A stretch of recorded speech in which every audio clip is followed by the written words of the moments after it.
Hello and welcome to the last collective conspiracy show of the year. And what a year it's been! Fantastic year if you enjoy being locked up and having your rights taken away from you on a daily basis. I'm sure you've really enjoyed this year. If not, a bit like myself and Mark, then it's probably been a bit of a shitty year. So we're here to discuss that. We're here to discuss how the year's going to end, the latest COVID restrictions, the latest tiers, the latest rubbish, really, that's being spouted by the government officials. I'm glad Mark decided to come on today because we're going to talk about a little bit about the relationship, the abusive relationship that is appearing here, and the parallels between a almost like a domestic abusive relationship and one that we're currently in between the government and the public. And it's a thing called gaslighting, really, and that's a term that I wasn't that familiar with until lately, and it seems to be bandied around everywhere. I'm sure it'll be added into the dictionary if it's not already. But yeah, so thanks for coming on, Mark. We've got Andrew due on, I believe. He'll no doubt be on soon. But yeah, we'll just crack on. So thank you to the guys joining in now, and if you join in later when it's not live, thank you anyway for popping on. You notice there's a new change to the show. We have this little banner running across the bottom showing who sponsors the show, and we have a nice little badge up in the top corner, the nice little logo of the show. So we are trying to improve things here. And many thanks to Karen as well for helping with this from Keep On Chatting. So let me just turn the comments on. I always like to see the comments. So hi, Alex. If you are going to talk, either give StreamYard your permission so I can see who you are, or just add your name at the end just in case I want to kind of mention your comment, guys. Thanks for that. So, Mark, let's crack on. So this kind of abusive relationship. Now, I'm going to share my screen. First time I've done this, so hopefully this works. Hopefully everyone can see this. Is that just a black screen? Yes. That didn't go well then. Right, let me see if I can try again. So let's go. Stop screen. What does that do? Kraken. Share screen. Here we go. So Mark was kind enough to send me a document that he has taken from Psychology Today. And it's a blog that talks about gaslighting and it's the origin of the word gaslighting and how it works, really.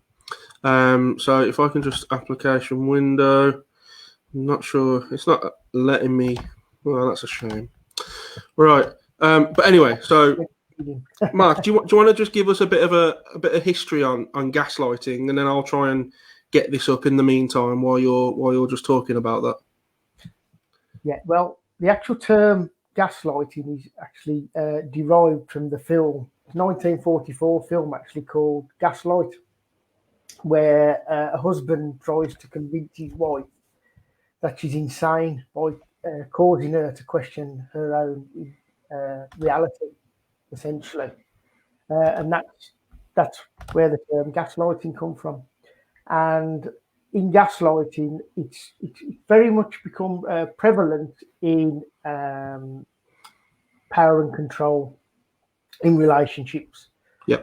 So forms of abuse. So that's an area which is similar to what's in that document I sent you, which is on Psychology Today, by the way. And it goes through 7 stages of gaslighting and how you can recognise it in a relationship. And essentially that's also similar to what they used many years ago that was developed called the Duluth wheel, which is about power and control. So there's a lot of parallels between that as well. Okay. And they would use this type of model in domestic abuse. Right. Okay. Yeah. Originally, it was mainly men, focused on men, but obviously as the modern age, it's become more what they call gender neutral. So it's not just about there we go. I got control of men. So if you were to download a copy of the Duluth wheel from a while ago, it use the word, men in it, man would use this type of behaviour. But obviously that in today's situation where we are, they've made that sort of, no gender to it really. Yeah, because I mean, it's without going slightly off topic. It is there was a slight sexism towards it always being the man that is abusive in a relationship, and it's not always the case. The man can be on the receiving end. Do you want me to? I've got the screen up finally, Mark. It's finally being shared. So we'll just go through these points as you've pointed out there. They are listed 1 to 7. So we'll just go through them. We'll just talk a bit about them as we go. So point 1 was lie and exaggerate. So the gaslighter creates a negative narrative about the gaslightee. For example, there's something wrong and inadequate about you, based on generalized false presumptions and accusations rather than objective, independently verifiable facts, thereby putting the gaslightee on the defensive. So let's break that down. So we're talking there about we're being told there's something wrong with you or inadequate. So you're ill, you've got a virus, you could kill a granny, you could kill your family. Yeah.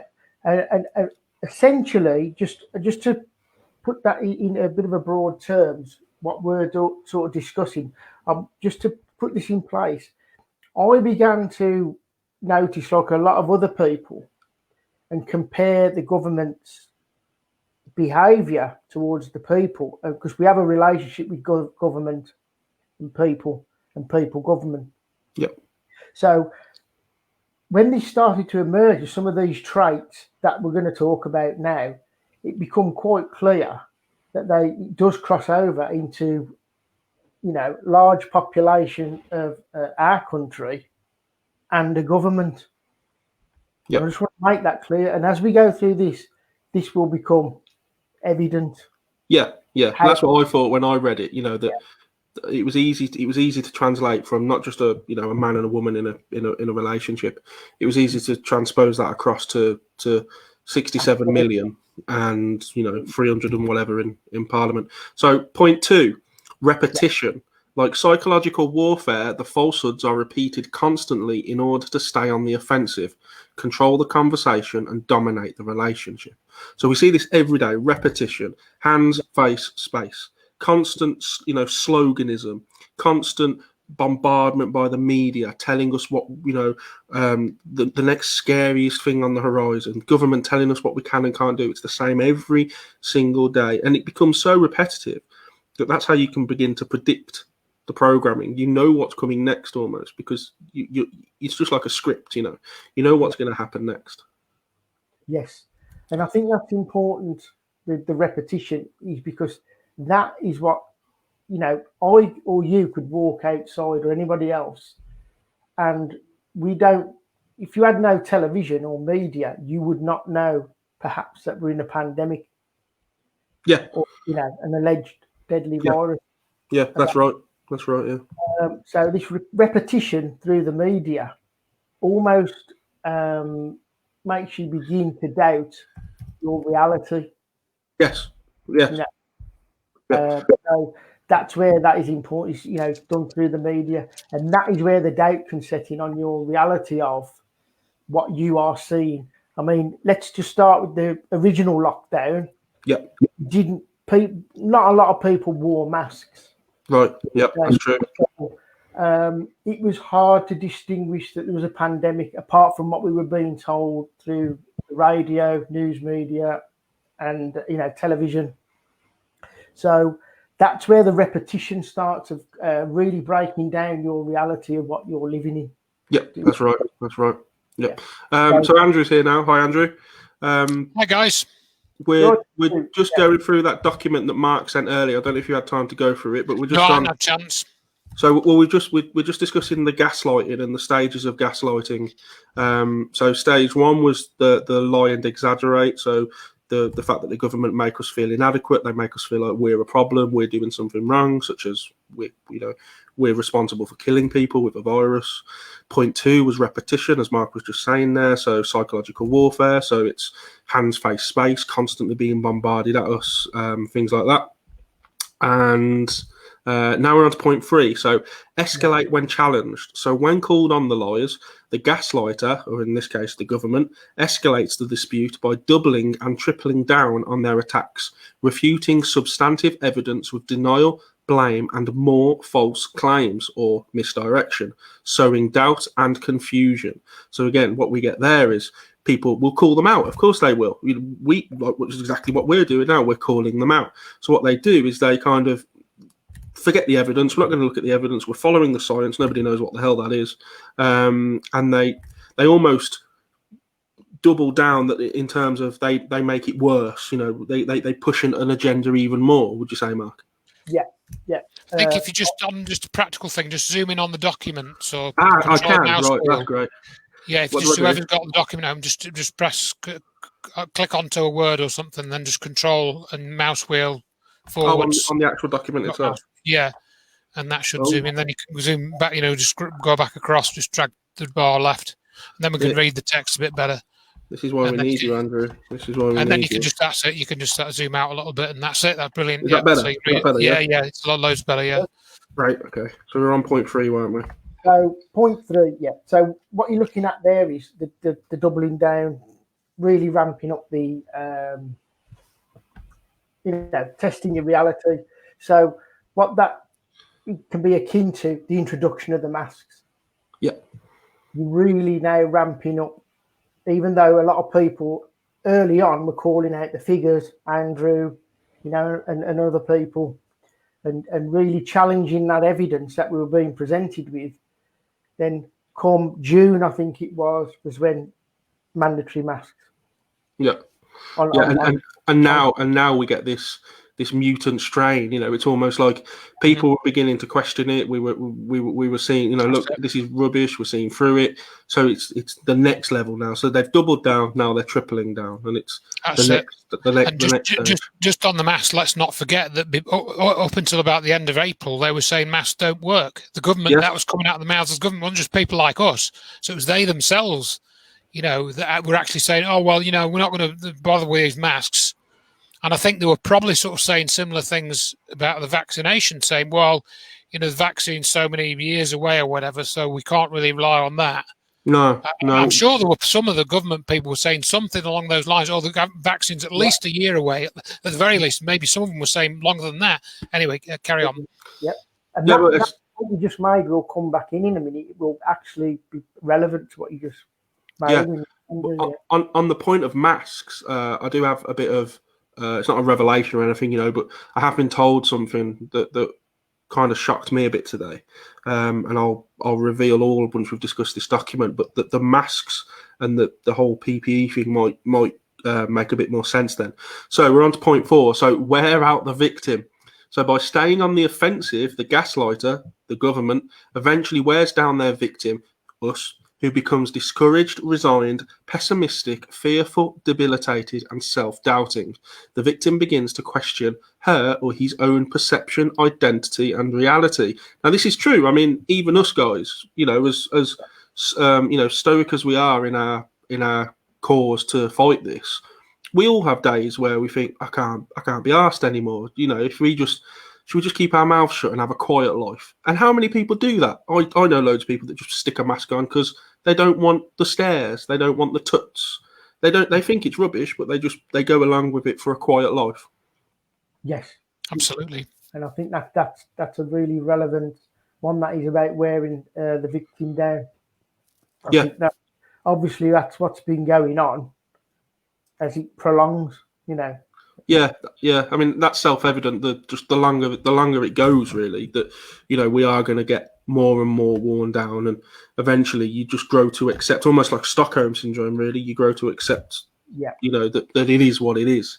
Point 5, form codependent relationships. So the Oxford Dictionary defines codependency as excessive emotional or psychological reliance on a partner. In a gaslighting relationship, the gaslighter elicits constant insecurity and anxiety in the gaslightee, thereby pulling the gaslightee by the strings. The gaslighter has the power to grant acceptance, approval, respect, safety, and security. However, they also have the power, and often threaten to, take them away. Now, we've seen that before, haven't we? The codependent relationship is formed based on fear, vulnerability, and marginalisation. If we just lock down for 3 weeks, we can all have Christmas. Yeah, marginalisation of people who are opposing. That's right. That's right. All the measures. Obviously, there you're setting up that codependence. That is really important because that completely takes away a person's autonomy to be self-governing. That's where the power and the control comes in.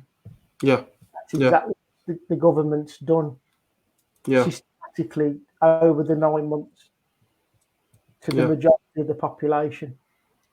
That's right. And so many people just rely on the government, because they just can't be asked to think for themselves. Let the government tell me what I can and can't do, and it makes my life easier. Yeah, absolutely. That's that codependence. Andrew, do you have any thoughts on point 5 there? Yeah, I mean, this is something I think is more at Mark's area of expertise, but I've been saying to several people how, this is all part of a situation where the governments of the world have formed a narcissistic, abusive relationship with the populations that they're, have power over. And the other thing I was going to add to that was about, the government thinking for them and stuff. Like we're all hooked into this system. Me too. I don't have any government benefits, but I use the banks and I use the post office or whatever. So if some government legislation comes down about the use of the post office, I'm not going to bloody drive down to bloody Kent to deliver a letter or something. I'm going to use the post office. Yeah. So just as an example. Or if we have to go to that, like my wife, she went in for an operation, a minor operation, and she had the COVID test. And she wasn't as bothered about that as I was. And as it turned out, she came out negative anyway. But, you get forced into that. And it's not like we could do this operation ourselves. Ideally, we'd be able to say, right, well, we'll do it ourselves at home, and sort ourselves out. But in this case, you can't do that. So, because we've now lived within this system for centuries, and it's become more and more elaborate and sophisticated, and we have that, so that codependency is very strong. Anyway, even if we just have a nice life and none of this shit going on, that codependency is going to be there. But now they've turned it on us, so they've used that codependency as a weapon, rather than it being a thing which is just, a mutually beneficial arrangement where they get money off us and we get services off them. They've added this extra thing now that, no, we're going to tell you exactly what you can and can't do. Yeah, so that's right. And the thing is, people often, we don't mock, but we often look at countries that have this kind of relationship overtly, and that's countries like North Korea or Russia or China. They're overtly what the capitalists, the West, have called communist. But really, we're the same, but we do it covertly. At least those guys in Korea and whatever, at least they know that they're living in a dictatorship. We have, for as you say, Andrew, for centuries, in my opinion, but it's always done covertly. And if you can't see the prison bars, then you don't think you're in prison. You think you're free. Point 6, I mentioned about Stockholm syndrome, and that's kind of where this comes in here. So, give false hope as a manipulative tactic. The gaslighter will occasionally treat the victim with mildness, moderation, and even superficial kindness or remorse. Matt Hancock crying on TV, to give the gaslightee false hope. In these circumstances, the victim might think, no, he's not really that bad, or maybe things are going to get better, or let's just give it a chance. But beware, the temporary mildness is often a calculated maneuver intended to instill complacency and have the victim's guard down before the next act of gaslighting begins. With this tactic, the gaslighter also further reinforces the codependent relationship. You can all have Christmas. Boris Johnson, it would be inhumane to cancel Christmas. 5 days later, I think it was, Christmas is cancelled.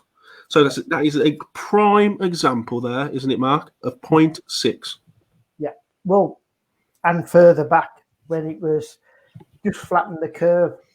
Yes. And then we will go forward. And then, let's bring in masks, stop the spread. If we just do this, social distance. So all these things are giving you false hope along the way. And then obviously the big one, the vaccine, which A lot of people had a lot of hope in that. Yep. And then it comes out that, really don't stop transmission. Yep. Don't stop getting it. Again, it's all this, well, you might go back to normal. And where does that leave? It just leaves people hoping. If I read on Facebook how many people said, "Oh, I hope we can, get back to normal soon." Yeah. Yeah, I've had people say, "Oh, I've had the vaccine, can't wait for normality to return." And I just think they've even openly stated, they've even told you, that the as Rich Allen calls him, Jean-Claude Van Damme, has even said that restrictions are going to have to stay in place. Bill Gates, it's looking like 2022 now by the time the lockdowns can end. It's this constant, here's a carrot, you reach for it, it gets moved back a little bit more. It's just a constant gaslighting. I mean, it really is. That is the term to sum it up. And to round up on point 7, so it was there were 7 points. So dominate and control.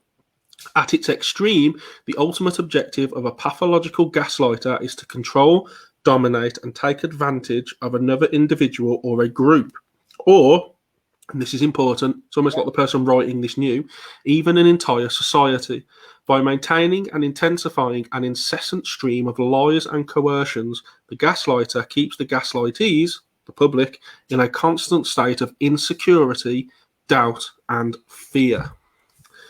And there is a little bit more. I think it just goes down to the next page. The gaslighter can then exploit their victims at will for the augmentation of their power and personal gain. And again, we're seeing that constantly. Every day on the news, we're seeing this. That the lies, the coercions, the manipulation of data that they're using in order to further these lies. Thoughts on that, Mark? Yeah, I mean, if you look at the way they've manipulated, obviously to their own ends, a lot of people have profited out of this as well. So a lot of it's been driven in that direction for self-serving. Yeah. And but yeah, it is quite. I'm just going back. There's a couple of things which you just want to highlight on. Like you said, the person who wrote this, did he have a mentioning, an entire population, society.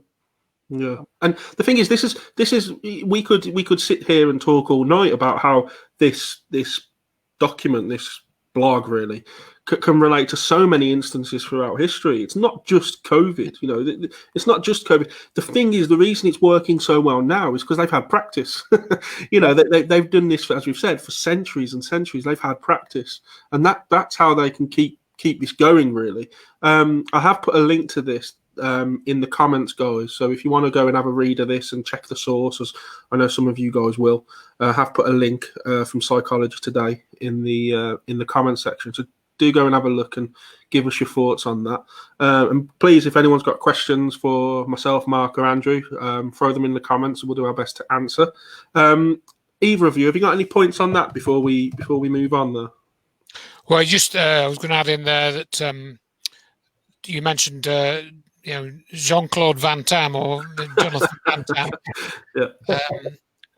Yeah. And I mean, he was one of the guys. Actually, I didn't know who he was because I don't really follow the names of all these, pretty horrible Sage members. But I know he was on Sage, and then he was one of these guys that I found a clip of saying, "Oh, I've just been on the phone to this guy in Hong Kong that I know, and we both agree that face masks don't work." I'm paraphrasing what he was saying. He said that, I think, on the 3rd of May, was it, or the 3rd of April?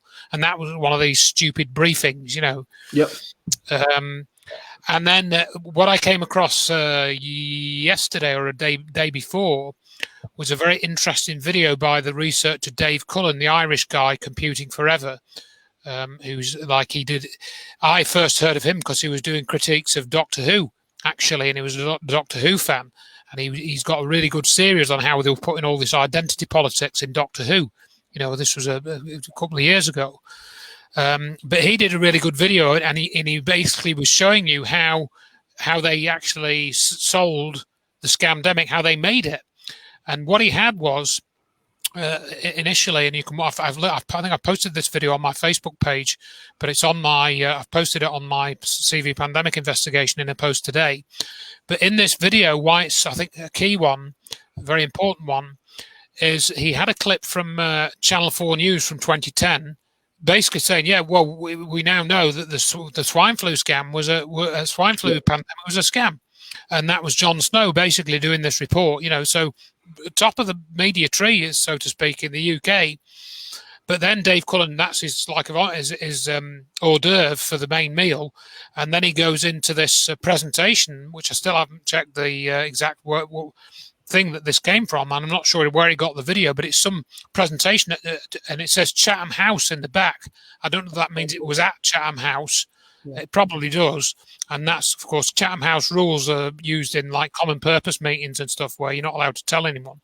Yeah. But there's this Belgian guy lecturing, and he starts off and he's saying, "Here's my conflict of interest," and he holds this slide up for about 2 seconds and then just goes straight on. Doesn't say much so of course you can freeze frame it and see he worked for all these pharmaceutical companies, and he's now a flu advisor or something. He says, I forget all the exact details. I only watched it yesterday. But then he just basically goes through how, you need to do this in the media. And he says, like, when the swine flu people were dying, what I did was I went to a couple of the funerals just to show that I cared, Yeah.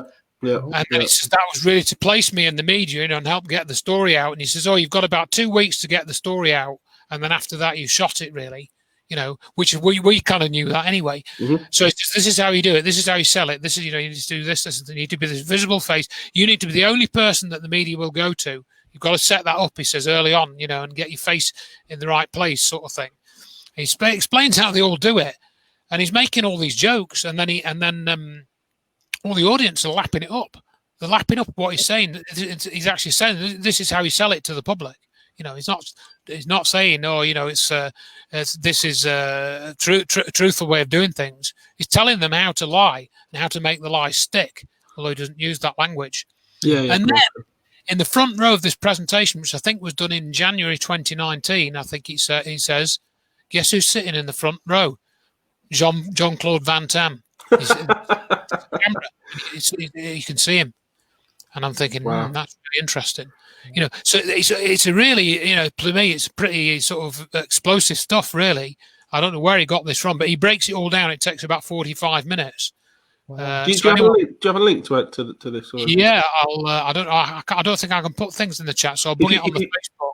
If you you can send it in the private chat if you can't put it in the comment. Yeah. So it's definitely worth watching, and that Channel 4 news report which I posted on my Facebook. It's only 3 minutes long.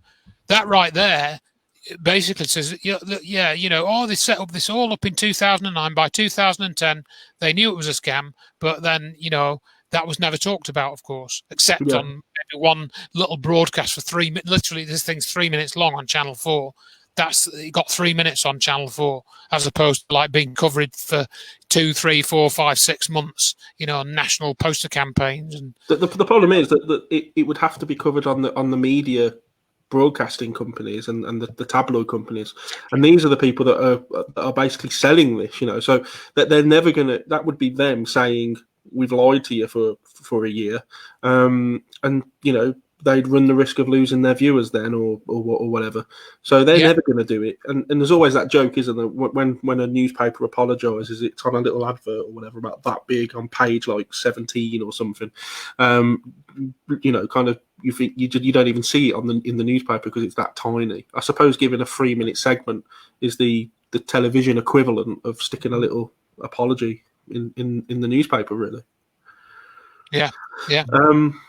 Right, okay, so we'll move on. So I did promise that I had a little bit of news, a little bit of a revelation. So, and I know this is the first time that Mark and Andrew have heard this, so I'll be interested in your thoughts. I was contacted today by a friend who happened to be at a party, a gathering the weekend because, sod the rules.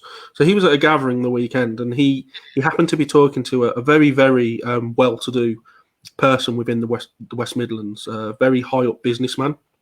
Obviously, I'm not naming names. And this guy owns several businesses and has hundreds of clients, amongst whom are several MPs. And this guy was telling the gathering on Saturday that it's a well-known factor. It's a well-known thing, really, amongst MPs that when they have their social gatherings, when they have their meetings, when they're in the pub, in Commons, the Commons bar, there are never any masks. There's never any social distancing. They don't do anything that they're telling us to do. So it is a classic do as I say, not as I do. And there are videos to back this up. There was that classic video that I shared the other day of, I think it's in America, where the guy, you can just see him backstage. He thinks he's out of camera shot, and he walks to the side of the stage, puts his mask on, walks to the podium on the stage and takes his mask off, just to give the illusion, that he's always had that mask on until it's time to talk. And apparently this is what's happening. We've had pictures of Matt Hancock where he's clearly not social distancing, even in front of the cameras. Maybe sometimes it becomes so normal for them to not be doing this that they forget that they should be doing it, and they forget when they're in front of the camera. So he basically backed us up there and said, yes, that is what's going on. They're not following any of the rules themselves. He said that the biggest reason for this is a huge amount of vested interests, and that is in the PPE. Now, I mentioned earlier about the masks, and I'd come back to it. Now, apparently, and this guy is very well to do, and I'm talking, millions. And he said that there are certain individuals in Parliament who stand to make not just millions, but billions in vested interests through things like PPE, through things like vaccines, which again we know, but it's always good to get this clarified. Through things like the Nightingale hospitals being built, where did that money go? People keep arguing, well, they're just not using them. Well, yeah, but someone must have won that contract to build these Nightingale hospitals. Who won that contract? Who was it that got the big fat brown envelope to build a bunch of hospitals that were never going to be used? That money went somewhere. And he also claims that that this vested interest is causing a huge chasm within Parliament, because you have the people that don't have vested interests, obviously. And I think these are people like Dennis Swain, who we're seeing talk up more and more, and these backbenchers that are opposing, revolting against Boris Johnson, and the people that do have vested interest. And we know this. He said that Chris Whitty and Patrick Vallance are making an absolute killing. Again, we know this. Patrick Vallance, £600,000 worth of shares in GSK.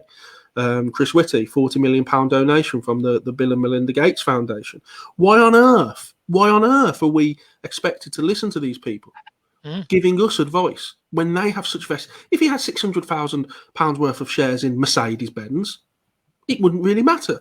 But he has £600,000 worth of shares in a medical company, a vaccine-producing medical company. If you went to BMW to work with £600,000 worth of shares in Mercedes, they'd probably be thinking, what's his game here? What's he up to? Why aren't we asking these questions of these people? Now, he also said that he's been in touch, slightly off topic here, but he's also commonly in touch with an American senator who claims that Donald Trump will not leave the White House.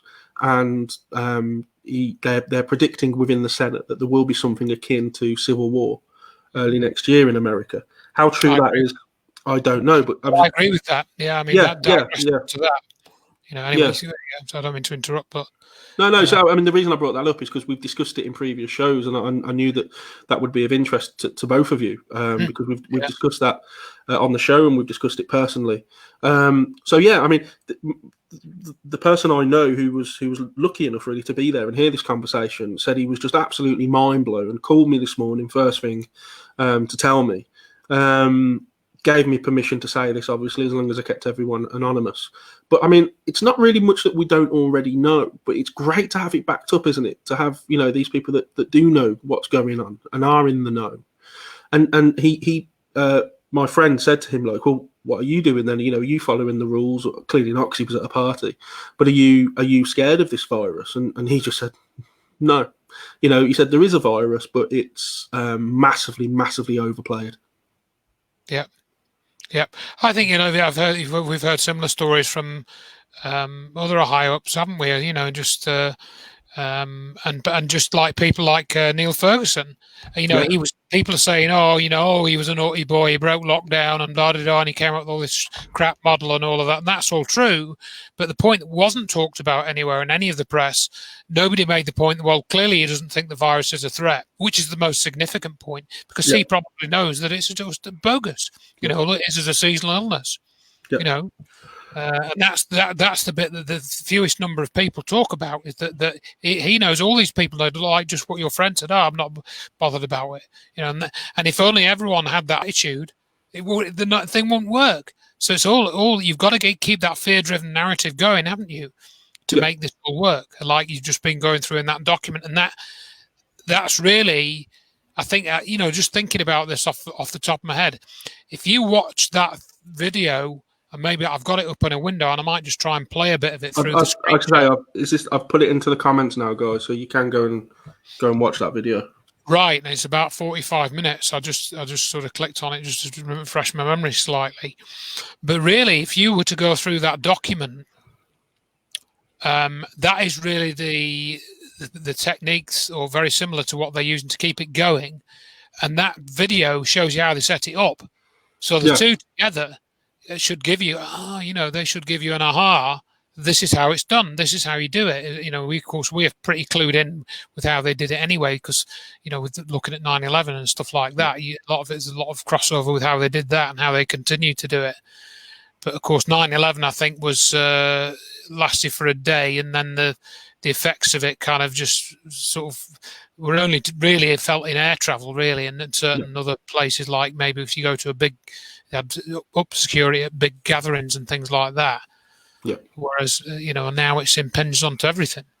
It is, and that's the point that this guy was trying to make. That it is this do as I say, not as I do, and that we've seen it leaked where the Commons bar was serving after 10 p.m. and the Commons bar was still open when everywhere else was closed. And it brings me to the next point, which is. Tier 4. I mean, how many are we going to get? It's like the Rambo films. There's just going to be far too many, and they're going to drag it on for far too long. Now, Tier 4. Go on, Andrew. Sorry. I was just going to say, to quote, I think it was ABC from the 1980s. Tears are not enough. Clearly. Yeah. I mean, it's ridiculous. Now, I saw someone mention the other day, and it got me thinking. It kind of like a light bulb goes off in your head when you have these moments. I'm sure you both have them. But basically what they've done is they've kept London and they're where they were working and obviously were every day in Tier 2. That meant they could go to the pub as long as they were eating. They could go Christmas shopping. They could go to these, the unessential shops. And they could do what they wanted, essentially. The second it comes to Parliament breaking up for Christmas, and off they disperse to their country homes, and Boris Johnson is apparently down in Cornwall at his holiday home. I think they're in like Tier 1 or something. As soon as they all disperse, lock it down. So now London and the population of those areas are now in Tier 4 under the tightest restrictions. It basically is lockdown. It is, under a different name. While they can flee off to their country homes and live in lesser tiers. I mean, what do you make of that? Yeah, I mean, I didn't really think like that. Yeah. I mean, it's just taking the piss, basically, isn't it? It's also created a new narrative. If you watch that interview with Matt Hancock and I can't remember his name, gone out my head at the moment, that was on. Now that was, to me, it was pure NLP stage managed interview, building a new narrative. Yeah, and that's what it is. I can't remember what point it was in the document we were looking at earlier, but it's that point where I think it was earlier in the document, but it's that point where we've kind of called them out a bit now, and now they're tripling down. They're doubling down and they're taking it to the next level. And I actually think if we were to go back and look at previous interviews and shows that we've done on this, we even said at some point there will be another level to this. When it all kind of goes a bit quiet and everyone's really just getting on with their life, there will be another level to this, and there'll be the next scare tactic. And I think this is it. This Teenage Mutant Ninja virus that's now kind of mutated supposedly, and yet there's been already thousands of mutations of this virus already. And Andrew, as you've done so well with your Freedom of Information requests to show that they haven't even isolated the virus, and if they haven't isolated it, then how can they know that there's another strain of it? And there's lots of add-on to that actually, and because I wrote to my MP and she actually replied, and I thought she stopped replying to me actually. Well, I haven't written to that many times, about 3 times I think, and so I pointed this out about the virus not being isolated, and then she sent me back, no, so it has been isolated. It was isolated by a team of Canadian researchers, and that I think was basically all she said. And I thought, really? So I went off and checked that story out, and then I remembered I'd come across it before. And so basically, I went and checked this out, and I found the same story about these 3 researchers working in Canada. It was the same photograph of these 3 researchers with a story saying, "Oh, it was done this, that, and that." But it was very glib. There were very few details. I think it was the 11th of March or something. This day, so it was quite early on in the scam, and then I found out because I thought I've seen this somewhere before. And then what it was the lady who's called Christine Massey, who did one of the early FOIAs in Canada, and I copied her text basically from my FOIA and sent it to Public Health England. This was on her website, and she dug into this story, and she had a whole page on it showing that these researchers didn't actually isolate the virus. They did do something with some like monkey tissue or something related to SARS-CoV-2, but they didn't actually isolate the virus, even though that was the claim. The real truth of it was they didn't isolate it, because they'd used a PCR test as part of the testing, so you get into this sort of cyclic thing, and so I've just been in the process of writing back to my MP because I had to double check something she was saying, and pointing out to her that, well, okay, so let's just go along with this idea that they did isolate the virus. The Canadian team did, but they didn't actually. Why didn't the UK want to independently verify that? I mean, it's all very well, like, for example, I talk to people, this was changing the subject slightly, but it's relevant. I say to people, well, cold fusion's real, experiments were done. And then somebody said, no, it's not real. It was all a scam because nobody ever reproduced it, So they immediately asked for reproduction of cold fusion, which was reproduced, actually, if you go and look at the work of John Bockris and stuff, who reproduced Pons and Fleischmann's work. So that not only is that non-reproduction claim untrue, but that's what they immediately asked for. But when it comes to this, they're not worried about it being reproduced. They're not worried about Britain doing its own reproduction of this, a virus isolation, to prove that it's a real thing. That doesn't matter anymore. And that clearly must be to do with this abusive, codependent relationship, which is somehow formed pretty early on in the scheme of things. Perhaps, as this bloody guy was saying, within the first 2 weeks. Yeah. Once you get that story out and repeat it enough in the first 2 weeks, you've cracked it. You can do what you can tell them that the sky should be pink, and they'll believe you, Yeah, I know people that would believe that. I mean, I just want to make another point, and then Mark, we'll come to that wheel that you've got. I'm keen on that. But I was talking to a guy, a neighbour, and I have just moved house, so I have to be careful with how I talk to my neighbours, so I don't scare them. And it so happens that we both deal a lot with the NHS. And he's not a doctor or anything like that. He provides like an outside service to the NHS, and his hospital is in Coventry. And I just to kind of get his reaction, I just asked him, what's your feelings on this? Are you seeing any effects in the hospitals? And he said, oh yes. He said this time round it's a lot worse. And I said, well, it is winter. And he said, yes. He said, we've got 100 patients currently in the hospital that are positive. And I said, all right. I said, that's quite a lot, and I said, and out of those 100, how many are in the ICU? And he said, 15. And I said, okay, so 15%. It just happened to work out like that because my maths is rubbish. I said, right, so 15%. I said, and how many of those 15 are going to die? He said, well, the stats seem to show that it probably will be about 2. And I was like, okay, so 2 might die. Okay, fine. I said, and out of the other 85, or even out of those 100, how many of them went to hospital because they had COVID? So they're sat at home, they've got the effects, they feel like absolute shit, they're going to go to the hospital.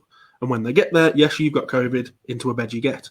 Or how many of them went in for a routine hip operation or went in for whatever and got tested and they're positive. They're lying there feeling absolutely fine, they feel great, but they've just happened to be tested positive. Now they form one of the statistics. And he said, oh, I don't know. I said, but that's an interesting thought, isn't it, mate? Because that's the difference. There's a big difference there between, out of those 100, how many have gone in because of it, and how many have gone in routinely tested and they just happen to go onto a statistic? Because you telling me 100 positive patients, it's quite a scary prospect around all the hospitals. If you added that up, that's quite scary. And of course, that's what we get told by the media. But what you're not telling us is, or what you don't know, is how many just got it from a routine test, they feel fine, they've had the hip operation, and they're ready to go home tomorrow. You're not telling us that. And that's the big difference when it, as you say, Andrew, when it comes to selling it, because that's how you sell it. If there's 2 people in a hospital and all of a sudden there are 4 people, it's 100% increase. Cases double. And that kind of headline, instead of just saying, oh, there's 4, people go, was that it 4? But if they say cases double, like the Blackpool, the now famous Blackpool hospital that said that their ICU beds were full of COVID patients. They had 8 beds that were full of COVID patients. But just to say that their ward was full, people go, oh God, Blackpool's overflowing with COVID patients, but it was just 8. So one of the things that Dave Cullen makes is that up until this year, really, the sort of death figures that are announced have never really been talked about. So people have no clue that, for example, 1,300 and odd people, in fact, 1,600 people die in Britain every day. In England, I think that is actually. Yep. Just of anything. Yep. So when you say, 50 people have died today, of COVID, yep. and that could just be, in a big city or in the south of England or something like that. It could just be normal deaths. Yep. And we know that this test doesn't work. I mean, there was this case, I don't know if you heard about it, there was a case in Portugal with some holidaymakers, and they were tested for COVID, and then they were quarantined for 14 days. And there was a German family, apparently, or a German couple, I forget the exact details, and they took the Portuguese health authority to court and said, prove that this test is reliable, and they won the case. They won the case. And the PCR test was said to be not reliable enough to dictate that what was done to them should have been done. And of course, there's been people saying this for a while, but it's now sort of some of that's gaining a bit of momentum, of course, far too late, because going back to getting the narrative going and all the testing, we had the virus narrative going out for 2 weeks, then we had the testing narrative going out, but after that for 2 weeks, and on and on and on. It's the point where logic no longer applies, does it, Andrew? Because they've had that 2 weeks of battering you, as the document we spoke about earlier reveals, repetition, and then people are so inanely scared shitless that, as you say, they could tell you that the sky is pink. They could tell you that, if you don't crawl around on your hands and knees for 3 hours every morning, you could catch the virus, and people would do it. Yeah, and so. It's just, what's the exit strategy? When people wear these masks, they say, well, how long is that going to go on for then? Why would you do it if you don't know what it's going to take to stop it happening? Why? If you get in a car and drive somewhere, you don't just keep driving around until no, you have a destination. Drive around, you've got to have a destination. You've got to have an end point somewhere. Yeah, and it's like. Right. People, I don't think anybody's been asking that. When am I going to take this mask off? And even with this vaccine, I might have said this earlier, but I think it's worth repeating. Yeah. Even with this vaccine, they're not. I mean, you think, I'll get the vaccine, rip my mask off, hooray! No, that they're saying, well, this vaccine actually might not work. And they're still queuing up. They're still queuing up to get it. They haven't. You can't get a certificate yet. You're not going to be allowed to take your mask off. It's making some people sick. So even going along with all the government stories, why would you want to do it? Absolutely right. And I put in a post today, I think we're looking at a lot of symbology here. And I don't know whether you said this earlier in the thing. A lot of these events, and Richard made this point in the programs we did, and it's something I hadn't really picked up on, to be honest. They've happened around the equinoxes. Yes. Yeah. The solstices. They've done. We had the Halloween. We had the Halloween one where they filled us with fear again. I mean, we talk about symbolism. We spoke about this before, both of us, Mark and Andrew. For me, I was saying to my wife yesterday, you can't get any more satanic than cancelling the birthday of Jesus.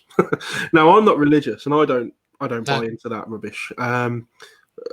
Apologies to anyone that does, but you can't get any more satanic than cancelling Christmas, in my opinion. That's one of the biggest things they've done. And as Alex has pointed out in the comment section, today we enter the age of Aquarius. And I do think you're right, Andrew. I think there's something massively going on a symbolic stage. I sort of wonder, from looking at sort of higher level of things and getting away from some of the political shenanigans, you can almost see our reality being broken down by piece, and the things that we took to be real are becoming unreal. And I say it's like I'm walking around in a zombie apocalypse. Mm-hmm. It's like a film. I have to say film, not movie, because I'm British. Well, we've don't really. But we've shifted consciousness. In my opinion, we've shifted consciousness, and we're it's almost the Mandela effect, which is a different show in itself. Would like to do a show on that actually, but it's almost like the Mandela effect, and we're now living amongst zombies, as you put it. People in masks. I mean, right. So we've got about 10 minutes left. Mark, bring out your wheel. I'm dead keen to see this diagram that you've got that links to the document. Well, many years ago, they made this document to do with domestic abuse, and it was done through an intervention. There was a project about intervention to do with domestic abuse called the Duluth wheel. If you look that up online, you'll find that. I'll see if I can get it. I said to you earlier, didn't I think, which was about, primarily it was to do with men and a woman relationship, and predominantly men doing the abuse. Obviously, that's changed as things have moved along. So it's no longer regarded as a gender thing. It's human to human, so to speak. But there's some interesting things. It's called the power and control wheel. Okay, now in there it's to do with like domestic abuse. So in there there's some things that really correlate with what we said about the relationship between the government and the people. And one of them is on here. You'll see it's called using isolation, controlling what you do. So they're controlling what we do. Limiting your outside activities. This is all mentioned in the wheel. I've got it up now, Mark. I'm just getting up the wheel for you. Okay. There we go. Look at that. Yeah, I've got a little bit more text in mind in the actual. Okay, yeah. You explain them for us. Absolutely. If you go to isolation, which is what I just use in isolation. So accounting for your whereabouts. So I think we're all, track, trace, all that. Then another correlation in that wheel is using coercion and threats. So that's another. So economic abuse. I think we're all familiar with what's going on economically. Yeah. Preventing you from getting a job. So as we know, jobs are just scarce. Yeah. They're going. Making you ask for money. Interfering with work or education. So that's another area. Credit cards, permission. So it's all, you can see where that's going. And one of the other ones is using children. Now, what are we moving into at the moment? Or we've been because they said it doesn't affect children. Yes, yeah. Now they're using children with the testing and all that. And yeah, of course, children, of course, just elicit such strong emotions in people, of course, and it kind of makes people take that guilt trip. You see charity adverts on TV; it's always children. To go back to the economic abuse, I'd like to bring up the potential universal credit that keeps being bandied around. The whole, reliant on the state for our money that they're talking about at the moment. Yeah. I mean that's completely in there, isn't it? On an economic level, you're having to, again, it's codependent. You're having to ask for this money. Yep. So that's setting up codependence. But does anybody remember the nanny state when that used to be put around? Yes, the nanny state. Yeah. The term. Yeah. So if you went into, if you looked at a psychology model called transactional analysis, that's transactions in relationships between two people or many people. So the nanny state has now changed into the evil stepmother state, hasn't it? Yeah. So if you look at it, what they call transactional analysis, they have where you have a parent, adult, child, ego states, and that can alter between how you talk to somebody, actually. So the government come across, and nanny state's a good example, which was set up a long time ago. So they come across as the parent, and you come across as the child.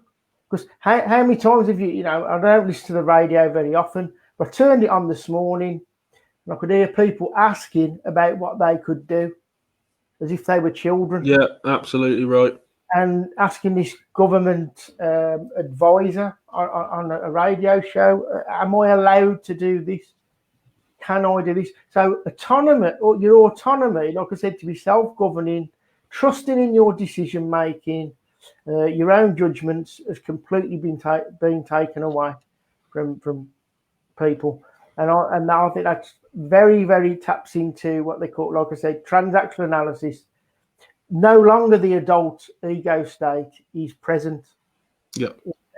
Because they've taken that rational, that rational thinking part of the brain away in your adult ego state. So, and it's about keeping you in that child. Yeah. And the parent. I mean, the other expression that we've used, I think, Mark, in to do with 9/11 specifically, is trauma-based mind control. Yeah. And I think that's always a very powerful, sort of succinct way of, this is what that is. This of course, the wheel breaks it down into all the different ways in which that's constructed, the trauma-based mind control, and what is actually, the components of that are and stuff, or what they can be, maybe in there's different ways in there and doing it. But it's interesting how, we can see terrorism and the threat of that as being one type of, forming an abusive relationship, but this just goes so much beyond that. The thing is with this, Andrew, is it affects everybody. Yeah, that's the problem. Terrorism. There's that whole statistic where you stand more chance of being struck by lightning than being killed in a terrorist attack or whatever. And I mean that's why they had to pull this scam to something like this, because that I think was just a precursor. And I mean, all now that obviously hindsight is very clear in but we can see all the steps to this being constructed. You plug 9/11 into the swine flu scam, kind of from 2001 and 2009, and you sort of get pretty close to this.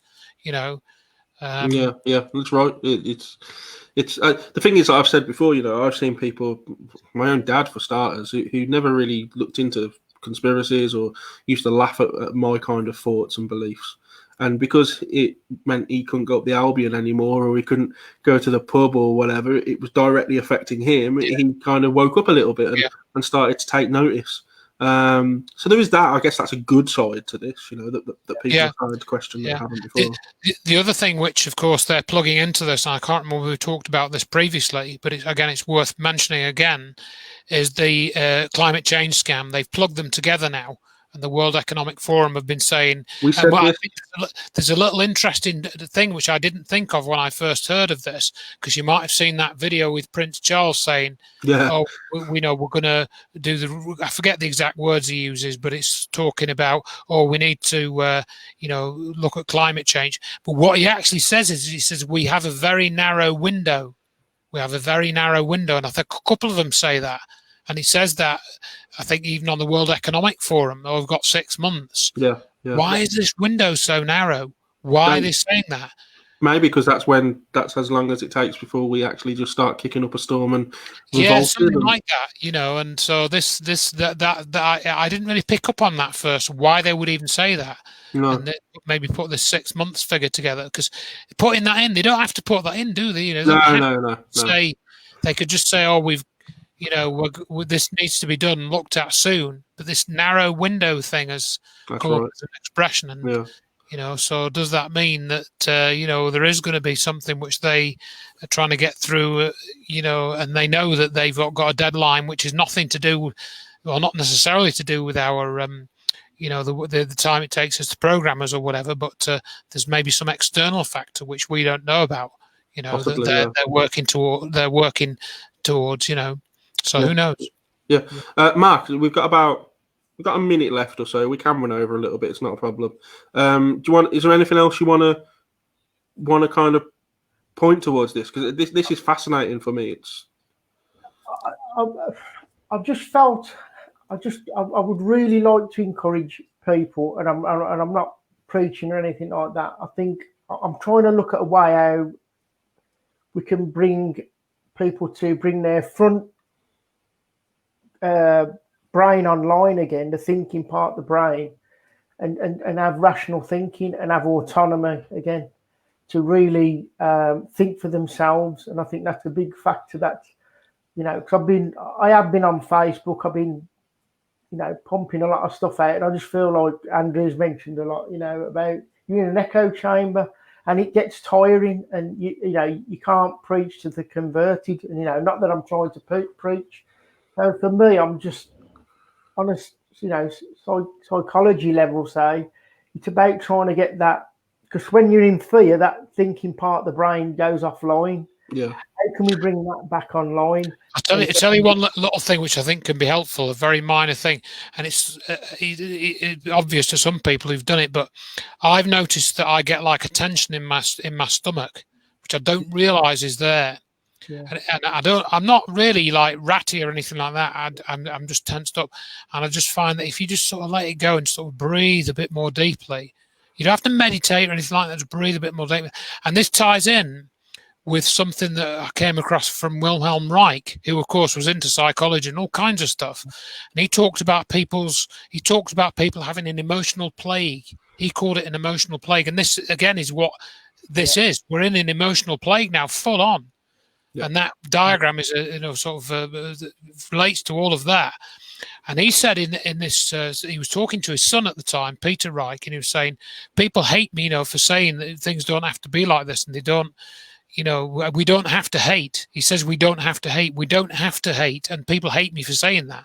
Yeah. And he talked about their bellies going tight, and he actually used that in an expression to his son. And if you've got this tightness in your belly, that is a symbol, not a symbol, a sign of you being tense, and that you're not, and I'm just the same. And I just think, if I just breathe a bit, it really makes me feel better. It's the simplest thing. You just take a breath, you stop, and you just think, I'm just gonna, just let it go a bit, and you can, and then you can feel that I think that helps to, like you say, Mark, to sort of activate your brain and just take a step back, breathe a little bit, have a breath, let that tension go. Flop your arms down, whatever it is. That becomes harder, Andrew, though, as Mark said, when you're bombarded with 24-hour news. Yeah. You watch the BBC, you turn the news off because you're going out. You drive into work, you get in the car, you stick on LBC or talk radio or whatever. You're being bombarded with more, and when they're not bombarding you, the adverts are bombarding you. That's right. You stick the telly back on. So when do people actually get time to just sit down, relax, switch it all off? People don't. That's right. You've got to make an effort to distance yourself from all the mainstream output. Watch your bloody non-advert bloody, DVDs, and maybe, I don't know what, Netflix. I don't think that has ads. Not that I don't have Netflix. No, but, not yet. But just speaking personally, a very minor thing. I've got about 7,000 songs on my phone. That I've collected. It's my entire music collection. Just have it all on my phone. I can just play all of that. There's no interruptions then. Yeah. So if you've got the facility to do that, or maybe Spotify, I think you do get commercials in that. But anything that's non-commercial, non-news, try that. Yeah. One of the other things which can help people, anybody watching, is try not to look back at the past too much and not too much into the future. Try and be in the here and now. And there's ways to do that using similar to what Andrew's saying, grounding techniques. What a great one you can do on a train or anywhere really is called the 5 senses. And and I can post a document on that. It just runs you through 5 senses, you know, 5 things you can see, 4 things you can hear. Yeah, yeah, that's great. I think it's a really positive way to end the show because I mean, it's when we talk about this, we talk obviously off air, and we are all 3 very quite down men really at times when we think about this, and obviously talking about it for an hour. I've got a bottle of wine waiting for me for when I come off this call because it does get you down, and you have to find ways to do it, and that is perfect. I mean, the past has gone, you can't change it. The future ain't happened yet, and it's just the now. And of course, speaking for myself, I've got my young son, and Christmas is coming up, and I'm trying to get all excited for him and stuff like that. And it's just living in the now, and everyone has that. Everyone has their special moments and their friends, which of course they're trying to take away from you by stopping you from seeing your family and stop getting depressed. But that's what they're doing, and we have to fight back in our own ways. Little wins, and I think that's the best. So just a quick, obviously, as always, the last word from the both of you. So Andrew, have you got just the last word? Obviously, last show of the year. Yeah, I just say, we'll keep going, and I think it's very important, as you say, to try and take pleasure in the little things of life, maybe some of the bigger things you've been deprived of. So, I just go out for a short walk and I might just sort of look at the way the sunlight is falling on the ground. I think, oh, that's an interesting shadow or something like that. I'd never noticed that before. Or, you walk past something that's actually quite interesting to look at, quite beautiful, and you've got to try and appreciate those sorts of things. Yeah, that's great. And Mark? I'd just say, as much as possible, try and be in the here and now. Try not to look forward, as I said before, because that creates uncertainty, which we don't know too far in front. So when you're in the now, it just grounds you a little bit and keeps you, like Andrew said, on your walks, connect with nature. Whatever you do that you get joy from, because there's a war on joy at the moment. Yeah, that's right. And I think for everyone watching, if you can just, take that advice really and take it in, and hopefully it makes Christmas a little bit better. And that was the last one of the year, guys. When we come back, I did just give myself an idea. We will do a show on the Mandela effect. Why not? It's a fascinating subject, that is. But yeah, so have a great Christmas and as happy a new year as you can. Spend it with your family, your friends. Go out and see people, get people around, have a party, have a drink, eat plenty of food, and have an all-round good time. And sod the government, sod what they're saying, telling us. Let's just have a good time, guys.